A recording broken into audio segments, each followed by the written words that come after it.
It was a quiet afternoon in a small town, a place where neighbors knew each other's names, and the hustle and bustle of city life felt like a distant memory. But today, that sense of peace was about to be shattered in the most unexpected way. The sun hung lazily in the sky, casting a warm glow over the streets, and the gentle breeze carried the sounds of children laughing and birds chirping. For most, it was just another ordinary day. But for one elderly woman, this day would change her life forever. Mrs. Jenkins, a woman in her 70s, had lived in the same modest house for decades. She was known in the neighborhood for her kindness, her warm smile, and the homemade cookies she'd share with anyone who stopped by. Life had been good to her, though she'd seen her fair share of hardship. With no family left to care for her, she lived alone, but never felt lonely. Her home was her sanctuary, a place of memories, where every photo on the wall, every piece of furniture, and every trinket told a story of a life well lived. That afternoon, however, as Mrs. Jenkins was tidying up her living room, something felt off. She couldn't quite put her finger on it, but the hairs on the back of her neck stood up. She paused for a moment, staring at the front door. A shadow loomed just outside, and her instincts screamed that something was wrong. Before she could react, the door suddenly burst open. Standing there was a man, large and imposing, his face twisted in anger. He looked like trouble, someone you wouldn't want to cross. The man was well over 6 feet tall, with broad shoulders and a menacing scowl. His clothes were stained and torn, a clear sign that he didn't care about appearances. But it wasn't his disheveled look that made Mrs. Jenkins' heart race. It was the look in his eyes, the cold, calculating gaze of someone who had made up their mind and wasn't afraid to do whatever it took to get what they wanted. "You're coming with me," the man growled, his voice low and threatening. "I need your money, and I'm not leaving without it." Mrs. Jenkins froze. Her mind raced, trying to process the situation. She hadn't been expecting this. She had lived a long, quiet life, never imagining she would find herself in such a terrifying moment. Her hands shook, and her heart pounded in her chest. But before she could even think about what to do, the man stepped forward, shoving her aside with a force that sent her stumbling back. Just as quickly as the man entered, another figure appeared. This one wasn't as tall or as imposing, but what he lacked in size, he more than made up for with determination. Mrs. Jenkins' son, David, had been away on business for the past few weeks, but he had returned home earlier than expected. As fate would have it, he pulled up to the house just as the chaos was unfolding. David had always been the protective type, the kind of son who wouldn't think twice about jumping in to help someone in need. He had grown up with a deep respect for his mother, and the thought of anyone hurting her was enough to set his blood boiling. Without even thinking, he bolted toward the door, his mind set on one thing, saving his mother. He didn't care about the size of the man in front of him, only about stopping him from harming the one person who had always been there for him. The confrontation was intense. David, though smaller in stature, was quick on his feet. He dodged the thief's initial swing, narrowly avoiding a punch that could have knocked him out cold.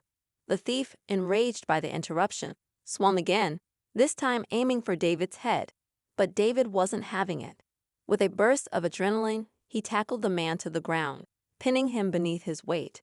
For a moment, it seemed like the struggle might be over, but the thief wasn't done yet. He kicked and thrashed, trying to free himself from David's grip, but David held on tight, refusing to let go. In the chaos of the struggle, Mrs. Jenkins managed to pull herself together. She reached for her phone, her hands trembling as she dialed the emergency number. Her voice was shaky, but she managed to explain the situation to the operator, giving the address and begging for help.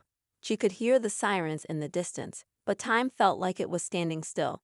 Every second that ticked by felt like an eternity. David wasn't giving up. He fought with everything he had.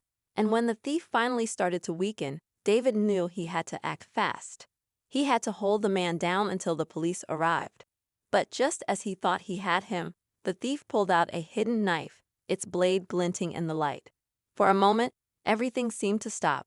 David's heart skipped a beat as he realized just how close he was to being seriously hurt. But there was no time to think. He had to act. With a surge of energy, David knocked the knife out of the thief's hand, sending it skittering across the floor. And just as the sirens grew louder, the thief, realizing he was outmatched, tried to escape. But it was too late. The police arrived, rushing into the house with their guns drawn. They quickly subdued the thief, handcuffing him and taking him into custody. David stood there, panting, his clothes disheveled and his heart still racing. He looked over at his mother, who was now sitting on the couch, her hands clasped tightly in her lap. She was shaken, but she was alive, and that was all that mattered. The story didn't end there, though. What happened next would stun the entire town. David's heroic actions were captured on a neighbor's security camera, and the footage quickly went viral. It wasn't long before news outlets picked up the story, and David became an overnight sensation. People from all over the world praised him for his bravery, and his actions sparked a conversation about the lengths people are willing to go to protect their loved ones.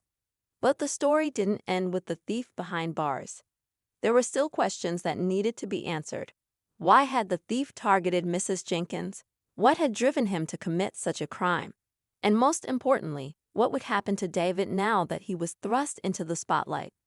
As the days passed, David tried to return to his normal life, but the attention was overwhelming. He wasn't used to being in the limelight, and the constant media coverage began to take its toll.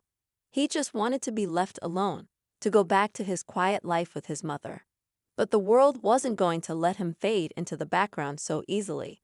And just when he thought things were starting to settle down, a new twist in the story emerged, one that no one had seen coming.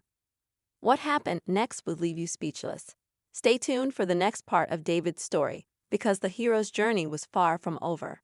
David sat on the couch, his hands still trembling despite his best efforts to stay calm. The adrenaline was wearing off, and a deep sense of exhaustion was settling in. He glanced over at his mother, who was now wrapped in a blanket, her eyes distant. The shock of the event had clearly shaken her, but she was strong, and David knew she'd be okay in time. She'd always been that way, resilient, unshakable. But this was different. This wasn't something she could easily brush off. The police had come and gone, taking the thief away, leaving behind a quiet house filled with unanswered questions. David's mind was racing, replaying the events over and over. How had that man gotten into their home? Why had he targeted his mother? There was something about the whole situation that didn't sit right with him. It wasn't just a random robbery. It felt personal. His phone buzzed on the coffee table, interrupting his thoughts. It was a message from his best friend, Mark. Saw the video, man. You're a hero. You okay? David stared at the message for a moment, unsure of how to respond. Hero. He didn't feel like a hero. He just did what anyone would have done. His mother had been in danger, and there hadn't been a choice. But now, with the world watching, everything felt different. He wasn't sure how to navigate the spotlight that seemed to be growing around him. As he typed a quick reply, the doorbell rang. He glanced at his mom, who was still sitting quietly, lost in her own thoughts. "I'll get it," he said, standing up and walking toward the door. When he opened it, he found a man standing on the other side, holding a microphone and a camera. David immediately tensed, his hand instinctively hovering near the doorframe. "Hi, are you David Jenkins?" the man asked, his tone polite but with an edge of urgency, as if he couldn't wait to dive into his questions. "I am," David said slowly, his mind racing. He had a sinking feeling he knew where this was going. "We're from the local news station. We've been following the story, and we'd love to get your side of things. You've already gone viral, and people are calling you a hero. We just want a quick interview, if that's all right with you." David took a step back, his heart pounding in his chest. He hadn't expected this. The last thing he wanted was to be thrust into the spotlight. His mind flashed to his mother, who was still recovering from the shock of the robbery, and he knew this wasn't something she needed right now. "I'm not interested," David said firmly, trying to keep his voice steady. "I just want to be left alone." The reporter seemed undeterred, though. "I understand, but your story is inspiring, and people are watching. They want to know more about the brave son who stopped a robbery and saved his mother. It could really help people see the good in the world." David shook his head. "I'm not doing any interviews. Thank you, But no, the reporter hesitated for a moment, sensing David's resistance, but then, with a forced smile, he nodded and stepped back. All right, no problem. But just know, the media is very interested in your story. If you change your mind, we'll be here. David closed the door, the weight of the encounter settling heavily on his shoulders. His hands clenched into fists at his sides, and he couldn't shake the feeling of being trapped, of the whole world watching him. It wasn't something he was prepared for. He had never sought attention. He just wanted to protect his mother, to keep her safe. But now it seemed like that one decision had made him a part of something much bigger. And that thought was terrifying. He walked back into the living room, where his mother was still sitting. Her eyes met his, and he saw the exhaustion in her face. She looked so small and fragile, as if the events of the day had drained the life out of her. "Are you okay, Mom?" David asked, sitting down beside her. She didn't answer immediately. Instead, she looked at him with a soft, almost distant gaze. "I'm fine, David. Just shaken up, but I'll be okay." David nodded, unsure of what to say. He knew she was trying to reassure him, but he could see through it. She was scared, not just for herself, but for him. She knew what kind of attention this would bring, and that was the last thing either of them needed right now. "Do you want to talk about it?" David asked. She shook her head, tears welling up in her eyes. "Not right now, sweetheart. Maybe later. I just need some time to process everything." David understood. He placed his arm around her shoulders, pulling her into a brief embrace. "I'm so sorry you had to go through that, Mom. I never should have let you be alone. I should have been here." "You did what you had to do, David," she whispered, her voice thick with emotion. "You saved me. You're a good son." David didn't know how to respond to that. He didn't feel like a hero. He felt like a man who had done what was necessary to protect the person he loved most in the world. But the more he thought about it, the more he realized that something about the thief's actions didn't add up. Why had he targeted his mother? She wasn't wealthy. She didn't have anything of value, at least not in the material sense. So why her? Why now? The questions kept swirling in his mind, gnawing at him like a persistent itch he couldn't scratch. There had to be more to this. He couldn't shake the feeling that there was something deeper, something darker, lurking beneath the surface of what had happened. And then, just as he was about to voice his concerns, his phone buzzed again. This time, it was a message from an unknown number. He hesitated for a moment before opening it. "Stay quiet. Don't talk to anyone. We know where you live." David's blood ran cold, his mind racing. Who was this? What did they want? And why were they threatening him now, after everything that had happened? David stared at the message, his heart pounding in his chest. His fingers trembled as he held the phone in his hand. The words on the screen blurry for a moment as his mind struggled to process what he had just read. "Stay quiet. Don't talk to anyone. We know where you live." The message was short, direct, and filled with a chilling sense of urgency. His stomach twisted into knots, and the air in the room felt heavier, like it was closing in on him. He looked up at his mother, her eyes still distant, her mind clearly elsewhere. She hadn't seen the message yet. He hadn't even spoken it out loud. But in that moment, everything felt different. The threat wasn't just a warning, it was a reality. The thief wasn't the only one after them. There were others, and they were watching. David's thoughts raced. Who were these people? What did they want? Could the robbery have been part of something bigger? The more he thought about it, the more uncertain he became. The thief had targeted his mother for a reason, but he hadn't seemed like a professional. He was desperate, disorganized. That didn't fit the profile of someone who would send a cryptic message like this. Someone else was pulling the strings, someone far more dangerous. His phone buzzed again, dragging him back to the present. This time, it was a call. The name on the screen was unfamiliar, but something told him he needed to answer. "Hello," David answered, his voice low, cautious. There was a pause before a gruff voice came on the line. "David Jenkins, I take it." "Yes, who is this?" David's grip on the phone tightened. "You don't need to know my name," the voice said. "But I know yours, and I know what you did. You made a mistake today. You messed with the wrong people." David's stomach dropped. The same cold, unsettling feeling from the message washed over him, and he could hear his pulse hammering in his ears. Who were these people? Why was he in danger? I don't know what you're talking about, David said, trying to keep his voice steady, though his heart was racing. He glanced over at his mother, who was still sitting quietly on the couch, her face pale and tired. He didn't want to drag her into this. She didn't need to know yet. You saved your mother today, yeah? Real brave. But you're not safe. Not anymore. You're part of something bigger now, whether you like it or not.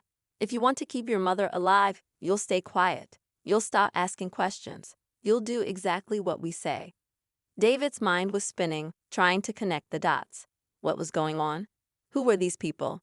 And what did they mean by something bigger? He couldn't help but feel like he was being dragged into a nightmare he couldn't escape. But one thing was clear. These people weren't just interested in the robbery. They wanted something more, and if he didn't play along, they would hurt his mother. Why my mother? David asked, his voice barely more than a whisper. The question had been burning in his mind ever since the robbery had happened, and now it was the only thing that made sense. Why her? What was so special about her? There was a long silence on the other end of the line, and for a moment, David thought they had hung up. But then the voice came back, colder than before. It's not about her. It's about you. You're the one they're interested in. You don't know it, but you've got something they want. Something that's tied to your mother. And now, you're a target. David's breath caught in his throat. His mind raced as he tried to make sense of the cryptic words. What did they mean? What could he possibly have that was so important to these people? He wasn't special. He was just an ordinary guy trying to protect his mother. Nothing more, nothing less. But the voice wasn't done yet. Don't try to be a hero, kid. You won't win. You're in over your head. Just stay quiet, and no one else will get hurt. Keep your mother safe. That's all you need to focus on. Before David could respond, the line went dead. The phone slipped from his hand, and for a moment, he just stood there, frozen, trying to process everything. The words echoed in his mind, and he felt like the walls were closing in around him. He couldn't just sit back and do nothing. This wasn't just about saving his mother anymore. This was about uncovering the truth. If someone wanted something from him, he had to figure out what it was. But the more he thought about it, the more afraid he became. What if he was wrong? What if he was making things worse? What if these people didn't just want him, they wanted his mother? Or worse, what if they were willing to hurt her to get what they wanted? David turned back to his mother, who was now standing by the window, staring out at the quiet street. She hadn't heard the call. She didn't know the danger they were in. Yet he couldn't bring himself to tell her. She'd already been through too much. Mom, David said, his voice barely above a whisper. We need to talk. There's something going on. I don't know who's behind this, but we're not safe. Not yet. His mother turned around slowly, her tired eyes meeting his. What do you mean, David? What's going on? David hesitated. He didn't want to scare her, but he also couldn't keep her in the dark. I don't know everything, but I'm trying to figure it out. I need you to trust me. Stay close. Don't go anywhere alone. And if anything seems off, tell me immediately. She nodded, her face lined with worry. David, I'm scared. I don't understand all of this, but I trust you. I'll stay close. David took a deep breath. He didn't have all the answers, but he knew one thing for sure. He couldn't back down. Whoever was behind this, he was going to find them. He had no choice. For his mother's sake, he had to uncover the truth. But just as he began to feel the weight of the responsibility settle on his shoulders, there was a soft knock at the door. David's heart skipped a beat as he froze, staring at the door. No one else was supposed to be here. It was too late for visitors. Who is it? David called, his voice tense. There was no response. Just another knock, this time louder, more insistent. A chill ran down David's spine as he slowly walked toward the door, his hand reaching for the doorknob. His mind screamed at him to be cautious, to think this through before opening the door. But he knew he couldn't ignore it. Not now, not when the stakes were so high. He took a deep breath and opened the door. Standing on the other side was a man in a dark suit, his face partially obscured by a pair of sunglasses. He didn't say a word, just stared at David with an unreadable expression.